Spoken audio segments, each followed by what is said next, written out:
Hi, I'm Sam, and today I'll be talking about Greek mythology. I love Greek mythology. It is such a fascinating mythology, it has such fascinating stories. Uh, there are so many layers of it. I can't cover all of it, obviously, because there are so many layers, so many stories, so much to cover about it. But today I'll be covering this surface level area of how it came to be.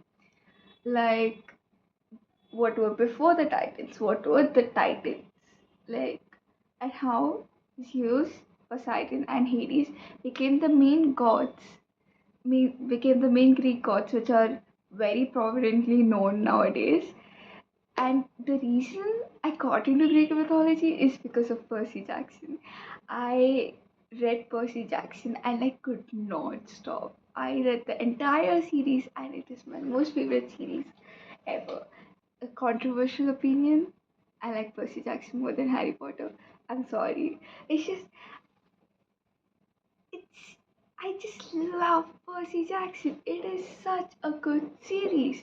You don't get it. I love it. Okay. So the reason I got into Greek mythology is because of Percy Jackson.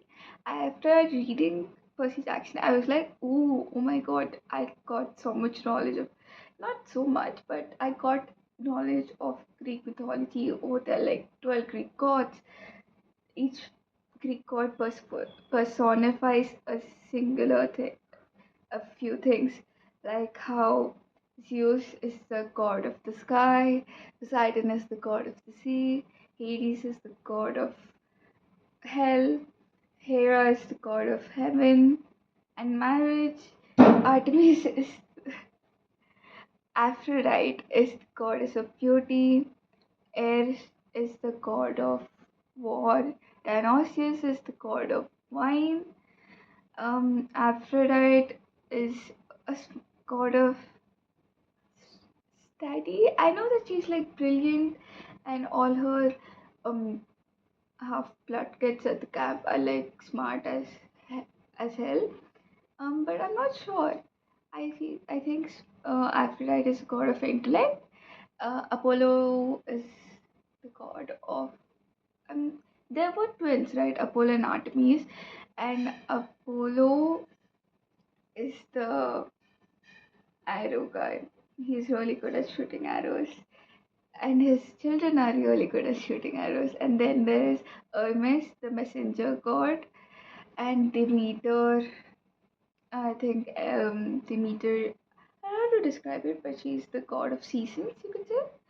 Um, there is, and what more gods are there? What am I forgetting? I feel like I'm forgetting, but I don't know what I'm forgetting. But yeah, all these gods and knowing about all the powers and everything, it is just so interesting. And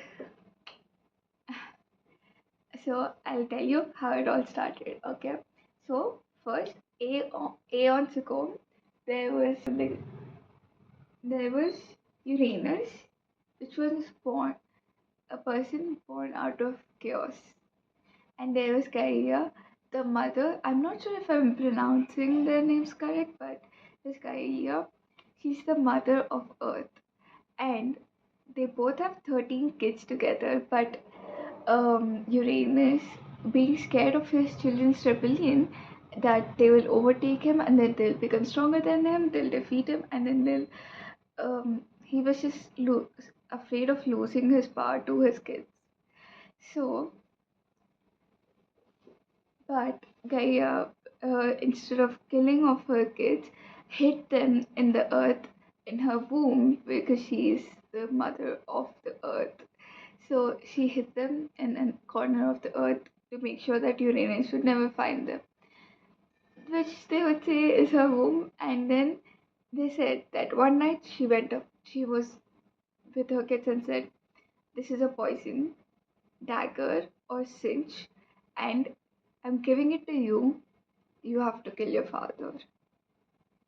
And then the only person who's willing to do it, the first person who steps up, is Cronos. So Cronos is like, yes, I'm going to do it. Okay? He takes a cinch, the very powerful cinch.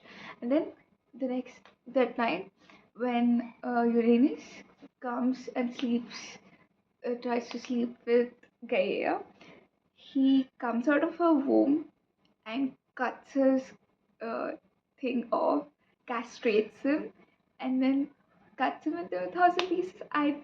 And then defeats him. And then, because even if Cronos was the youngest child, he was the leader of the world. They are titans. He was the Titan king, because even if he was the youngest, he was the most bravest of them all. So that is that. And because of this, he became the Titan king, right?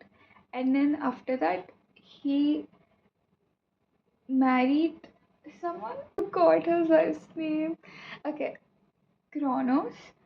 mm, uh, Kronos had many kids with Rhea, but him using the same logic as his father, who he hated for it. Like, dude, you hate your father because he wanted to kill you because he was thinking that there was going to be a rebellion and then you were going to overtake the things from him. So that's why he was not wanting. He was like trying to kill you, but you are doing literally the same thing. He gets a prophecy that his children will be more powerful than him and overthrow him. So what he does, psycho bitch has psycho eats his kids. Literally eats his kids. That's so disgusting. You are literally doing the same thing as your father when you hated him for doing it. And now what reason do you have to justify what you're doing? Like, that's so dumb.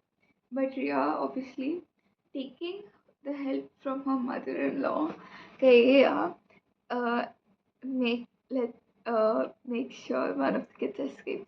So after he keeps eating his kids because of that, what happens is when Zeus was born, she gave Kronos a rock instead of a child. I don't know how he ate a rock instead of a child and didn't realize, oh, this is rock solid and babies are soft. Like, do you have no brain? How do you not know the difference between eating a baby and a rock? I mean, I'm not saying that he should have eaten his baby, but still, that is like, okay, bro, why are you so dumb? Anyways, after that, Zeus is like grows up in a cave with nymphs and court raises him, after which he marries his really wise wife, who I do not remember the name of, Metis, and she is the wisest of them all. She is such a wise person. She helps Zeus uh, infiltrate the Olympic so that he can fight his father and get his siblings back. You know what Zeus does? Zeus, after entering the Olympic with Metis' help, he poisons his father, and the poison makes his father throw up all the kids that he ate. They were still growing, fully functioning inside his body. That is so terrifying to think about. That the fact that there were humans growing and functioning inside his body. Like, what even? That is such a crazy fact. That was like, and like, he threw up literal titans, like, living forms, which were still alive after being in his stomach for so many years. Anyways, with the help of all of his siblings, he led the way, and then they chopped Cronus into a million pieces and threw him into the endless Tartarus. I mean, that's what I know from Percy's accent, but yeah, that is how the present Greek gods that we know of came to be, which is crazy because generational trauma, bro. Thank goodness that Zeus didn't do anything like that. But the thing is, It's so interesting that even though Zeus is married to someone else, he then marries his own sister. Like, who in the right mind? Wait, who? Like, who in the right mind would marry their own sibling and has kids with them? That is the dumbest thing ever.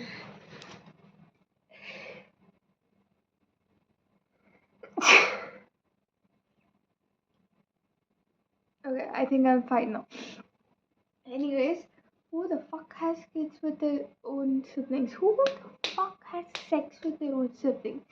I mean, oh my god. So he marries Hera, the god of heaven and marriage.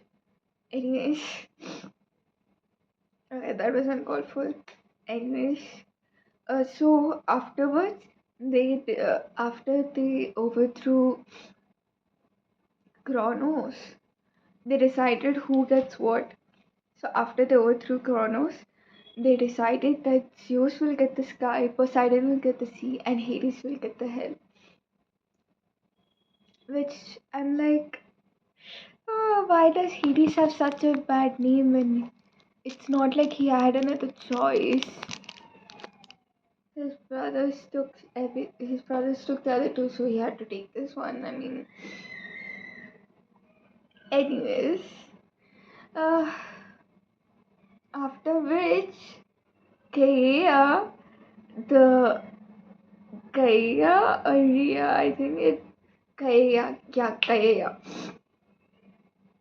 After which Zeus and all the other Greek gods captured the Titans and put them in prisons or something. Artemis, to till this day, is believed to be holding up the sky. Artemis, not Artemis, Atlas. Atlas to this day is believed to be holding the sky on his shoulders, bearing the weight of the sky. Because he's a Titan, so he's like supposed to be super tall on a mountain somewhere, holding up the sky as punishment. So yeah, and Kaya apparently did not like that, and then she went on a war with all the Greek gods about how they were treating the rest of the Titans, and she did not like it. So she went on a war with them. They fought for a while. Zeus asked for help. Zeus is portrayed as such an egotistical. e- I mean, all gods are portrayed as egotistical and arrogant, but I think Zeus is the most represented like that. But yeah, they went to war, but obviously the Greek gods won, which is a great thing. But yeah, did you know Art Artemis, I think,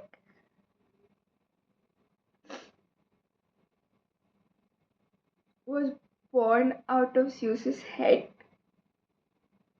and there was one more Greek god which was born out of Zeus's thigh, which is like so interesting. Like, how is that even possible? Also, with Greek gods, they're horny as shit. They go around having kids with anything that they can have sex with. And then I'm like, what? You're God. You're supposed to set an example for humans of how to be. And you're going around doing all the shit of having affairs. That's like so dumb. Like, you are what people are gonna follow. So if you're gonna cheat, other people will cheat. Being like, oh, God did it. Why can't I? Like, but that's such a dumb logic. Honestly, don't even get me started on that part. But it is very evidently portrayed in Percy Jackson about how it is, but Percy Jackson is from Perseus, son of Zeus, the only half blood who did not have a sad ending. The rest, I think, had a sad ending. Uh, I forgot their names. Achilles, I think, is one of the half demigods. One of the demigods. He went into the river Styx and he chose as his spot as his heel. And then while walking and walking, he walked with his shoes, so his heel became bruised and bled out, and he died. But honestly, I have a question. If you were able to go to the River of Stings and you had to choose a spot which is like the instant kill for you, but anywhere else, obviously the River of Stings is like if you dip yourself in it, you have to choose one spot where you can be hurt, and the rest, if you get hurt, if you get stabbed in your heart, you will not die. But if you chose that spot as somewhere here and you get stabbed there, you die. You bleed out and die. Because, I mean, that is why they call it the Achilles tendon, this part of the leg, like the back of the leg, because of that famous story. That is what I think personally, but I'm not sure. I've never googled it, but I think that's the reason it is called the Achilles tendon. And what sport would you pick? I would never.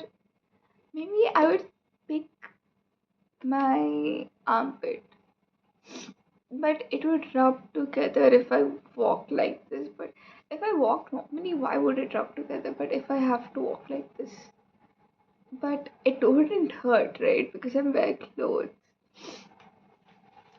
Uh, Honestly, I don't know where I would pick. Maybe over here would be my spot. But then what if I fall on my knees and I get hurt here? What if I fall off a bike and fall on this on the road? That is very it's very confusing. What would you choose? Like I'm just so curious about what you do choose. And that concludes the video. Um, I know it is a very short video and the story was very short, and I'm probably pretty sure that everyone knows what I already told you, but I really, really like Greek mythology, so I did my research and I wanted to talk about it, so I talked about it. And I hope you have a great day. See you next week.